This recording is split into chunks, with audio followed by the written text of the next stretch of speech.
So I'll be now talking about conditions. Conditions are just a requirement before it carry out the task. If you're hungry, you can just go eat. Or if you're not hungry, then don't eat. So, in programming, these conditions are called if-else statements. If the condition is met, do something else, it will do something else.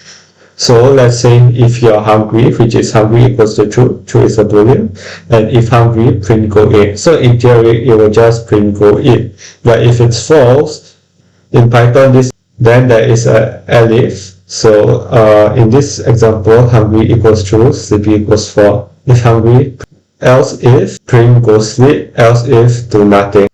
So I would like you to translate this code. So if you do not go, then if you also do not have homeworks, you can play games. Woohoo!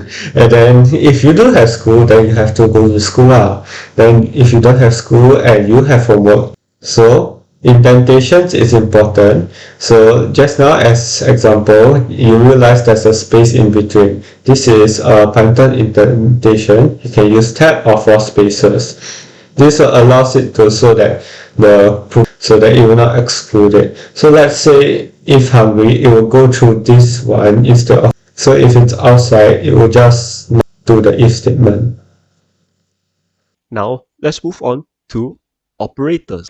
So first we've got logical operators, and there are 3 types of logical operators here. So the first one is AND, which returns true if both statements. So for example, we have, let's say we want to say apple and banana. So let's say I actually have an apple and banana, right? The statement is true. So it returns true because both statements, I have an apple and banana, are true. Then we got the operator OR, which returns true if one of the statement is true. So let's use that same example as I used earlier on.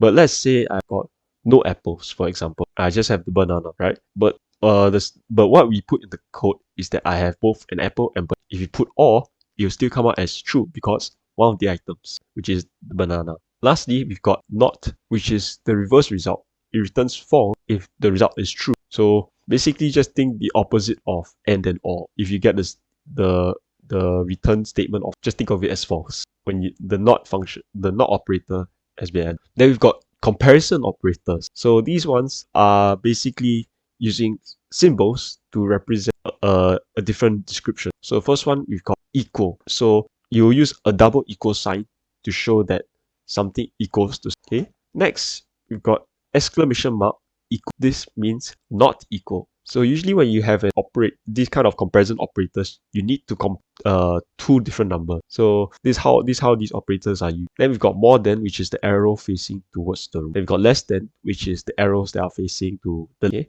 Then we've got more than or equal, which is also arrow pointing to the right, but with an equal sign. And they've got less than, which is the arrow pointing to the left with the equal sign. Here's another challenge for you guys.